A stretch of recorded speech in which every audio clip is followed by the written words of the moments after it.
6절부터 15절까지 말씀을 보도록 하겠습니다. 같이 말씀 읽겠습니다. 형제들아, 우리 주 예수 그리스도의 이름으로 너희를 명하노니 게으르게 행하고 우리에게서 받은 전통대로 행하지 아니하는 모든 형제에게서 떠나라. 어떻게 우리를 본받아야 할지를 너희가 스스로 아나니 우리가 너희 가운데서 무질서하게 행하지 아니하며 누구에게서든지 음식을 값없이 먹지 않고 오직 수고하고 애써 주야로 일하는 너희 아무에게도 폐를 끼치지 아니하려 함이니 우리에게 권리가 없는 것이 아니요 오직 스스로 너희에게 본을 보여 우리를 본받게 하려 함이니라. 우리가 너희와 함께 있을 때에도 너희에게 명하기를 누구든지 일하기 싫어하거든 먹지도 말게 하라 하였더니 우리가 들은즉 너희 가운데 게으르게 행하여 도무지 일하지 아니하고 일을 만들기만 하는 자들이 있다 하니 이런 자들에게 우리가 명하고 주 예수 그리스도 안에서 권하기를 조용히 일하여 자기 양식을 먹으라 하노라. 형제들아, 너희는 선을 행하다가 낙심하지 말라. 누가 이 편지에 한 우리 말을 순종하지 아니하거든 그 사람을 지목하여 사귀지 말고 그로 하여금 부끄럽게 하라. 그러나 원수와 같이 생각하지 말고 형제같이 권면하라. 아멘. 자, 오늘 말씀 제목은 조용히 일하여 자기 양식을 먹으라. 일에 관한 그런 일에 관한 말씀입니다. 어려운 말씀이 아니에요. 그래서 게으르지 말아라. 받은 전통, 이 전통이라고 하는 것은 교훈, 가르침을 잘 지켜라. 수고하고 애쓰면서 주야로 일하는 모범을 보여주었으니 그것을 기억하고 가르쳐라. 조용히 일하여 자기 양식을 먹으라. 이런 말씀들이 지금 오늘 말씀에 나오고 있습니다. 이렇게 일을 성실하게 하는 것이 선을 행하는 것이다. 하나님의 뜻을 행하는 것이다. 그리고 이렇게 하나님의 뜻을 행하다가 낙심하지 말라라고까지 이렇게 말씀을 하고 있습니다. 게으르지 말라라고 하는 이런 말은 우리가 지금 개정 성경을 보고 있습니다. 개정된 성경인데 요 앞전에가 이제 개역 성경인데 개역 성경에서는 한자말을 넣어서 규모 없이 행하지 마라, 게으르지 말라, 규모 없이 행하지 말라 이렇게 이제 번역을 했어요. 그 규모 없다라고 하는 것이 빈둥거리면서 무질서하게 노는 것입니다. 우리가 이제 죄를 두 가지로 표현하거든요. 일반적인 죄라고 하는 단어를 쓰고 그 다음에 허물이라는 단어를 씁니다. 죄와 허물. 근데 죄라고 하는 단어는 화살이에요. 여러분 화살을 쏘잖아요. 관역을 넣고 관역을 향하여 화살을 쭉 쏘게 되는데 그 관역에서 빗나간 것, 그러니까 하나님이 원하시는 목표에서 빗나간 것이 바로 죄예요. 그리고 허물이라고 하는 것은 대열입니다. 여러분 군대에서 줄 맞춰서 가는 거, 대열, 의장 훈련, 그 다음에 제식 훈련 하면서 이렇게 훈련들을 할 때 이제 줄을 맞춰서 착착착착 가야 되는데 이 대열에서 이탈을 해 나가는 것이 허물이에요. 그래서 관역에 맞지 않고 무리해서 이탈하는 것, 이 죄와 허물이 우리에게 항상 있다, 회개해야 된다, 이런 얘기를 가르쳐 주는 것인데 빈둥거리면서 대열에서 이탈을 자꾸 한다는 거예요. 그래서 이것이 좋지 않은 것이다. 이런 사람들은 자꾸 말을 안 들으면 교회 공동체 식구들하고 이렇게 거리를 좀 띄워놓는 것이 좋겠다. 나쁜 영향력을 자꾸 주니까 이렇게 띄워놓는 것이 좋겠다. 이렇게까지 말씀을 하고 있습니다. 그런데 이게 지금 데살로니가라고 하는 거거든요. 데살로니가라고 하는 게 이제 지도로 보면은 그리스가 있어요. 그리스의 위쪽 지방, 이 마게도니아 지방의 수도입니다. 사도 바울이 선교를 하러 갔었을 때는 이 위쪽 지방의 빌립보라고 하는 곳에 갔다가 그 다음에 데살로니가를 들렸어요. 근데 이 사람들이 지금 로마 시대였긴 했습니다만은 원래 그 히랍 시대, 그러니까 이제 헬라 시대부터 전 세계를 다스리는 어마어마한 제국이었단 말이에요. 그러니까 이 거대한 제국이 만들어지고 사람들이 많은 것을 이제 약탈해서 가지고 오다 보니까 부유해지고 그리고 자기들 밑에 모든 어려운 일들은 다 노예들이 했어요. 그래서 이 헬라인들의 기본적인 생각이 뭐가 있냐면 힘든 일은 다 노예에게 시키고 자기들은 그냥 먹고 마시고 그리고 노는 거죠. 먹고 마시고 놀면서 그냥 이 변론, 토론하는 그런 재미로 인생을 사는 것이 그들의 유일한 어떤 방향이. 그래서 일을 해야 된다라고 하는 이런 말을 할 때 이것을 부정적으로 볼 수 있는 점들이 이 사람들의 그런 문화나 삶 속에서 있었던 거죠. 또 종교적으로도 보면 종말 사상이 그때에도 있었다라고 볼 수가 있습니다. 예수님에 관련된 우리 신앙적인 종말도 있지만 이단적인 영향들에 의해서 세상에 종말이 온다. 그래서 종말에 빠져있는 사람들은 자기의 생계를 위하여 일을 할 필요가 없다. 쓸모없는 일이다. 일하지 말고 재림을 준비해라. 라고 하는 어떤 이런 생각들이 있기 때문에 그래서 일을 하지 않고 이렇게 빈둥거리는 사람들이 있었다라고 이렇게 볼 수가 있는데 사도 바울은 일을 해야 된다는 거예요. 본을 보이면서까지 일을 하는 것이 중요하다라고 이렇게 가르쳐 줬다는 거예요. 이것이 선한 일이다. 또 사도 바울 같은 경우는 그 이제 랍비 교육을 받았어요. 율법사적인. 그래서 그 유대교 안에서 그 랍비 교육, 선생, 율법을 가르치는 선생을 길러낼 때 반드시 성경적인 교육을 하는, 율법적인 교육을 하는 이런 지식만 전달한 것이 아니고 플러스 하나 더 뭐냐, 직업 교육을 가르쳤어요. 왜냐하면 유대인들이 어느 곳에 갔는데 유대인들이 있어서 거기서 가르치면 그들이 이제 필요한 것들로 헌금하고 하니까 이렇게 먹을 것이 채워질 수가 있지만 역사적으로 어려운 일들이 많고 유대인들이 때로는 없는 곳에 가게 되면 너 굶을 수밖에 없지 않냐. 그러니까 직업 교육을 통해서 반드시 하나 이상의 직업을 교육을 받은 다음에 그거를 가지고 거기 가서 생존할 수 있도록 이 직업 교육을 해놓는 거예요. 사도 바울 같은 경우는 천막 만드는 일을 했다고 그러죠. 그러니까 그런 걸 하면서 일을 하는 것이 나쁜 것이 아니고 일을 하는 것이 나 자신의 생존을 위하여도 그렇고 그리고 이게 하나님의 사업을 위하여서도 계속 이렇게 지속해서 갈 수가 있기 때문에 일이라고 하는 것은 유익한 것이다. 이렇게 생각을 하고 있었던 거죠. 에베소서 4장 28절 도둑질하는 자는 다시 도둑질하지 말고 돌이켜 가난한 자에게 구제할 수 있도록 자기 손으로 수고하여 선한 일을 하라. 예. 도둑질하는 일은 쉬운 일이잖아요. 어떻게 해요? 물론 이게 도둑질도 쉬운 일은 물론 아니죠. 근데 잘 안 들어가봐서 모르겠지만 예? 도둑질하는 것은 그래도 내가 땀을 막 흘리면서 오랜 시간 동안 이렇게 해서 버는 돈이 아니고 가볍게 이렇게 쉽게 훔쳐가지고 이렇게 먹고 살려고 하는 거니까. 이런 쉬운 거에 익숙해진 사람은 땀을 흘리는 거를 자기는 싫어하게 되겠죠. 근데 그거 하지 마라. 도둑질하지 말고 가난한 사람을 정말 구제할 수 있도록 네 손으로 정말 일해서 그렇게 너도 먹고 살고 남도 좀 없는 사람이 좀 되라. 이런 얘기를 하고 있는 거죠. 데살로니가 전서 4장에서도 조용히 자기 일을 하고 너희 손으로 일하기를 힘쓰라 라고 이렇게 말씀한 것도 있었습니다. 자, 근데 우리가 열심히 일한다고 하는 것을 생각을 할 적에 항상 생각하는 곤충이 하나 있습니다. 그게 개미입니다. 개미. 자, 개미를 보면 항상 열심히 일하는 어떤 대명사로 생각하는데 그럼 개미는 계속 자기에게 주어진 거를 그냥 열심히 일만 하는 그런 것일까? 이게 개미가 좀 그럴까? 근데 그렇지 않습니다. 개미를 가만히 들여다보니까 개미가 일만 하지 않더라는 거예요.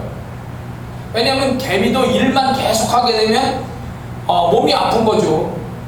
빨리 죽어요. 그러니까 거기에 반드시 무엇이 필요하냐면 쉼이라고 하는 게 필요해요. 쉼. 개미 공동체 100% 중에서 가만히 들여다보니까 20에서 많게는 30%까지의 개미들이 일 안 하고 놀고 있더래요. 개미들이 열심히 일해도 20% 30%의 개미는 그냥 왔다리 갔다리 하고 그래? 그렇구나. 이런 식으로 자기 에너지를 쓰지 않고 놀고 있다라는 거예요. 그 열심히 일하는 개미들만 따로 모아가지고 이렇게 또 관찰을 했어요. 열심히 일하는 노는 애들 빼버리고 열심히 일하는 개미들을 열심히 일하는 모습 보자. 봤는데 열심히 일하는 개미들을 따로 모아서 또 보니까 이 중에 20%에서 30% 개미들이 또 논대요. 이게 왜 그럴까? 왜 그럴까? 하고 연구를 한 거예요. 연구를 해보니까 이 노는 개미들은 놀고 있는 것이긴 한데 이 일하는 개미들을 도우려고 하는 거예요. 우리 공동체잖아요, 공동체. 그러니까 일하는 개미들이 열심히 일을 할 때 이 노는 개미들은 기다리고 있는 거예요. 누가? 이 일하는 개미가 지칠 때를. 그래서 일하는 개미들이 일을 하다가 이제 지칠 때쯤 되면 그때부터 이 노는 개미들이 나서서 일을 하기 시작하더라는 거죠. 그래서 이 개미 공동체 전체가 계속해서 활기 있게 돌아가도록 그렇게 서로 조화를 이루면서 일을 하더라는 거예요. 적절한 쉼을 가지면서 열심히 일하는 것, 이것이 개미가 우리에게 주는 지혜로운 삶이에요. 또 이 개미는 먹이를 다 소화하지 않는답니다. 사회위라는 게 있어요. 개미의 위 중에 사회위라고 하는 주머니가 있어요. 모이 주머니가. 그래서 이 먹이를 다 소화하지 않고 이 사회위에다가 이렇게 보관을 해놓는데, 나는 가서 먹을 거를 만약에 발견해가지고 내가 얼른 먹었어요. 그런데 다른 개미는 못 먹을 수가 있잖아. 그렇잖아요.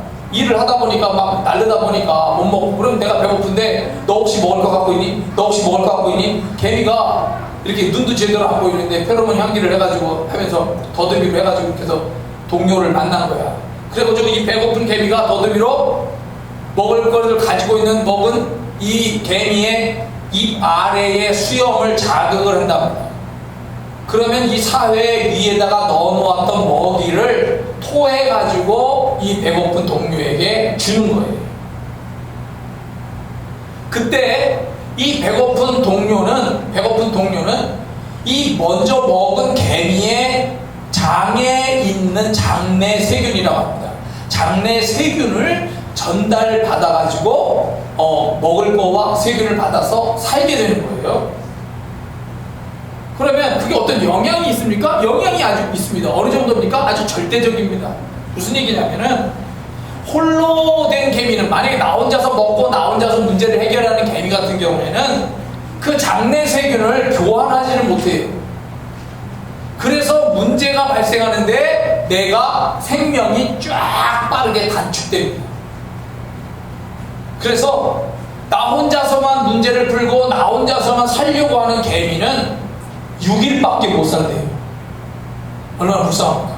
일주일을 못 사는 거야. 그런데 이게 집단을 이루고 먹이도 나누고 장내 세균도 나누면서 살게 되면은 6일을 살아야 될 이 개미가 66일을 산다는 거예요. 생명이 11배나 연장되어질 수 있다는 거죠. 그래서 너와 내가 이렇게 나누면서 함께 즐겁게 일을 하고, 또 일하다가 쉬고 다시 또 얘가 대신 또 일을 해주고, 이렇게 하면서 조화롭게 행복하게 살아가는 것이 개미들의 모습이에요. 그리고 그들이 이렇게 함께 할 때 생명도 연장되는 복이 오는 거고, 우리가 개미를 통해서 그냥 일이라고 하는 단순한 문제만 보는 것이 아니었다는 거예요. 이런 거를 느낄 수가 있고 배울 수가 있습니다. 이어령 교수라고 아주 국문학 교수님 유명하신 분이 있죠. 늦게 이렇게 예수님을 믿게 됐는데, 이분이 얘기한 그 책 중에 이런 내용을 말한 게 있어요. 낙원이라는 거, 그 말에 대한 겁니다. 낙원. 자, 우리가 낙원이라고 하면 어떤 평화로운 동산을 생각하잖아요. 낙원이라고 하면 에덴 동산 생각한다는 말이에요. 그런데 낙원이 가지고 있는 진정한 의미는 평화로운 동산이 아니라는 거예요. 거칠은 황야라는 거예요. 광야. 네? 무슨 말이죠? 라고 생각할 수 있잖아요. 우리가 알고 있는 낙원이라고 하는 말은 평화로운 동산인데, 근데 아니라는 거예요. 그게 무슨 뜻인가 하고 읽어봤더니, 낙원이라고 하는 것은 하나님이 이미 만들어 놓으신 만들어 놓은 안정된 공간, 이거를 낙원이라고 얘기를 하지만 그게 아니라는 거죠. 오히려 새롭게 일을 하고 개척할 수 있는 광야가 낙원이라는 거예요. 무슨 얘기냐면은 이미 만들어진 정원, 만들어진 연못, 만들어진 그런 나무들이 가꿔져 있는 곳에서는 내가 할 일이 없어. 그렇지 않아요? 나는 그저 팽팽 놀고 먹을 거랑 따먹고 이게 행복이라고 생각하지만 그게 얼마나 가겠어요? 그 행복이 얼마 못 간다는 거예요. 오히려 광야가 낙원이라는 거예요. 그래서 내가 좋아하는 꽃들을 심을 수가 있다는 거예요. 내가 원하는 나무를 심을 수가 있고, 내가 원하는 크기의 연못을 만들 수가 있고, 내가 원하는 크기의 집을 만들고 밭을 만들고 울타리를 세우고 내가 필요로 하는 것들을 채울 수 있는 공간, 그거를 하면서 재미를 느끼고 그리고 행복을 느끼고 희망이 있는 그곳, 거기가 바로 낙원입니다. 낙원에 대해서 생각을 바꿔야 된다. 일이 있기 때문에 낙원이라는 거예요. 일이 있기 때문에 낙원이다.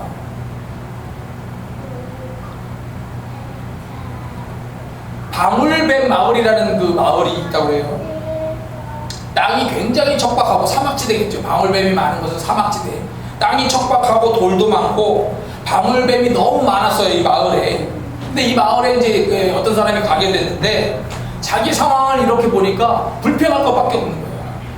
이거 뭐 땅도 척박하고 돌도 많고 방울뱀이 많고 위험하고 여기에 무슨 재미가 있겠어요? 행복이 있겠어요? 희망이 보여요? 나는 낙담하는 수밖에 없다, 이렇게 생각하고 있었습니다. 그런데 어느 날 생각을 바꾸기 시작합니다. 야, 방울뱀이 많잖아? 그럼 물려서 사고를 당할 수가 있고, 그리고 방울뱀이 많은 다른 지역도 있겠지. 거기서 사고를 당하는 사람들을 위해서 이 방울뱀을 잡아가지고 그거를 연구센터로 보내가지고 연구하게 해서 해독제를 만들면은 많은 사람들의 생명들을 살릴 수 있지 않을까? 그래서 그 방울뱀을 잡아가지고 연구센터로 보내는 일을 하면서 사람들을 보호하는 유익한 일을 하기 시작을 한 겁니다. 그리고 방울뱀이 많다 보니까 이 방울뱀을 가져다가 이거를 이제 관리해서 키우게 된 거야. 키워가지고 방울뱀으로 통조림을 만들었는데 전 세계에 팔게 됐습니다. 대박이 났어요. 돈을 왕창 벌기 시작했습니다.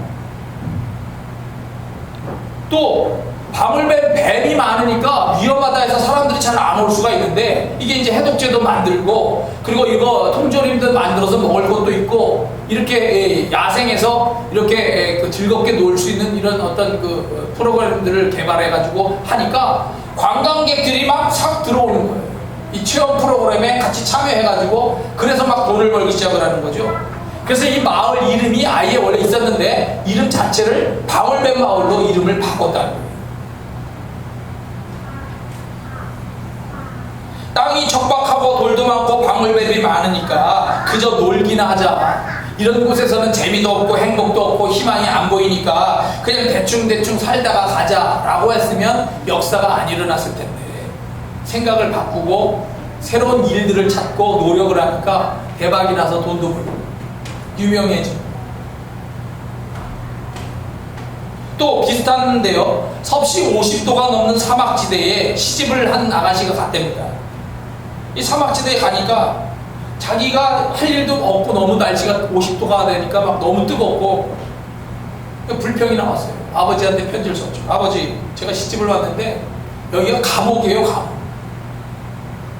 정말 재미도 없고 행복도 없고 희망도 안 보여요.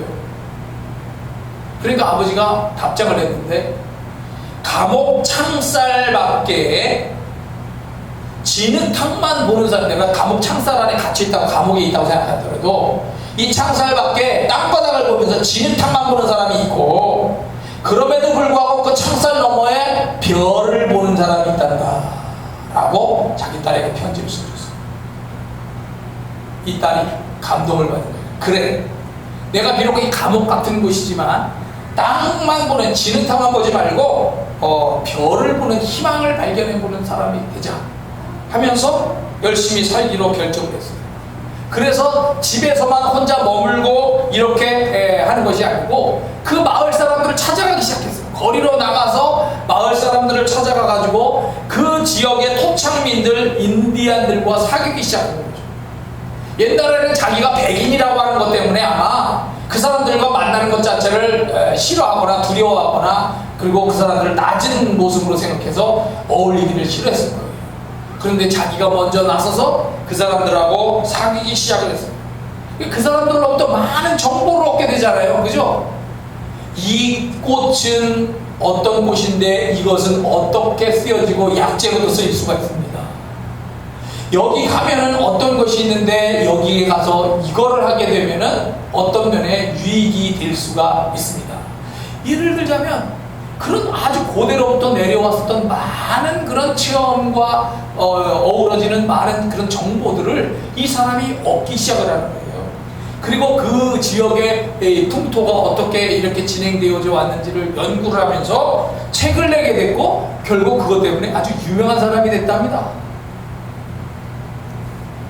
그러니까 어떤 생각을 가지고 일을 하느냐 이런 것들도 굉장히 이제 중요한 얘기인데, 자 우리가 아브라함을 한번 보세요. 아브라함이 하나님의 부르심을 받아서 75세 때 메소포타미아 위쪽 갈대아 우루 지역에서부터 하란을 거쳐가지고 이 가나안 땅 팔레스틴으로 내려옵니다. 자, 하나님이 아브라함이 온다고 하니까 정원을 하나 만들어 놓고 내가 이 모든 걸 다 평정하고 아름답게 다 이렇게 가꾸고 다 이렇게 해서 나무 심고 우물 만들어 가지고 이렇게 또 살 수 있게 행복한 장소를 만들어 놨단다 해서 다듬어진 완성된 정원을 아브라함에게 딱 품에 안겨준 것이 아니라는 거예요. 아시죠? 아브라함이 내려오니까 기근 만났어요. 내 삶을 유지하기가 어려워가지고 애굽으로 내려가가지고 거기서 아내 뺏겼잖아요. 아내 뺏기고 아주 혼쭐 당하고 이렇게 올 줄 알았는데 하나님의 도우심으로 아내 다시 되찾고 보상 받아가지고 이렇게 오게 되었고요. 조카 롯과 거기서 목축을 하면서 막 이렇게 하게 되는데 이게 잘 돼가지고 막 둘이 결국 나뉘어지게 됐잖아. 나뉘어지게 됐는데 네가 선택하는데 나는 반대쪽으로 가겠다 했더니 이 얘가 평지를 선택한 거야. 평지 여기가 너무 저기가 좋으니까 이쪽으로 해가지고 내가 평지를 선택하겠습니다. 그러니까 그러면 내가 산으로 가야지 해서 아브라함은 오히려 이렇게 좋은 곳에서 살지를 못하고 조카에게 선택권을 주다 보니까 헤브론이라고 하는 산 두 번째 높은 지역으로 올라가가지고 거기서 목축하면서 살게 됐던 거예요. 그 다음에 전쟁이 일어납니다. 메소포타미아 지역 이 위쪽에 있는 그 나라들이 이 아래쪽에 있는 나라들하고 이렇게 이제 사이가 안 좋아진 것이 조공을 안 바치니까. 그래서 이 나라들을 공격을 해가지고 여기 있는 사람들을 다 잡아가지고 조카 롯도 잡아가지고 끌고 올라가죠. 그래서 이 아브라함이 사람들을 데리고 가가지고 전쟁을 치릅니다. 전쟁을. 그래서 그 사람들을 다 구해왔어요. 아이를 낳지 못하는 사례 때문에 하갈을 얻어서 이스마엘을 낳는 과정, 결코 또 간단한 문제들이 아니고 그 이후에 또 기근이 와서 블레셋 지역으로 갔다가 아내를 또 잃을 뻔한 그런 위기들도 겪게 되었습니다. 그러니까 아브라함이 복을 받는 과정의 이 내용들을 가만히 보면은 제가 처음에 얘기했듯이 그저 완성된 것들이 있어서 평안하게 놀고 그렇게 하는 것이 아니고 많은 힘들고 어려운 일을 겪으면서 체험하면서 이렇게 살도록 하셨다는 거예요. 아브라함은 믿음으로 땅을 개간해야 되고 믿음으로 나무를 심고 믿음으로 우물을 파고 믿음으로 부딪히고 사람들과 소통하면서 또 돕기도 하고 도움을 받기도 하고 하나님의 약속을 따라서 영향력이 점점 커져가는 그런 세상을 계속해서 만들어가면서 재미를 느끼고 행복을 느끼고 희망을 품고 자녀들에게도 야 이게 하나님이 그냥 완성된 거 툭 하고 너희들에게 주는 게 아니야. 하나님을 믿고 달려갈 때 이런 일도 겪으면서 저런 일도 겪으면서 너의 시각이 커지고 세상을 이해하고 이렇게 하면서 어떻게 만들어가는 이 재미와 행복과 이런 것들이 그려지는 것이란다. 너무 신나지 않니? 나도 그렇게 하면서 복을 받았는데 하나님이 너희들에게 계속 복을 준다고 하니까 이 하나님을 믿고 너희들도 그렇게 달려가라.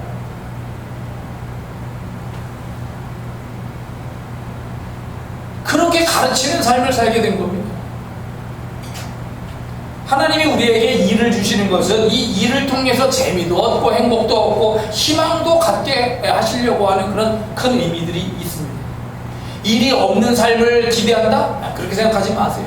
일하면서 재미와 행복과 희망을 얻고 이웃도 돕고 가치 있는 삶을 사는 것, 그것이 하나님이 아브라함을 통해서도 우리에게 보여주신 그런 모습이라는 거죠. 일하지 않고 평안하게, 물론 좋아요. 때때로 그런 것도 있을 수 있는데 그러면 기진해집니다. 결코 우리 인생에 도움이 안 돼요. 끊임없이 새로운 일들이 있습니다. 죽기까지 계속 좋은 일을 향하여 도전하는 사람들이 나중에 칭찬도 더 받고 그렇잖아요. 오늘 우리 말씀에서 열심히 일하면서 살아라, 이런 말씀을 해주고 있습니다. 그래서 죽는 날까지 평안하게만 자꾸 구하지 말고 열심히 일해서 하나님의 그런 다양함도 경험하고 이웃도 돕고 또 가치 있는 그런 신앙생활, 또 나눔의 그런 삶을 잘 살면서 이 복을 증거하는, 하나님의 역사를 증거하는 여러분과 제 삶 되기를 축원합니다. 다시 한번 기도하겠습니다. 조용히 일하면서 자기 양식을 먹고 이런 것도 있고, 여하튼 우리에게 주어진 그런 활동들을 잘 하는 것, 그것이 공동체 안에서도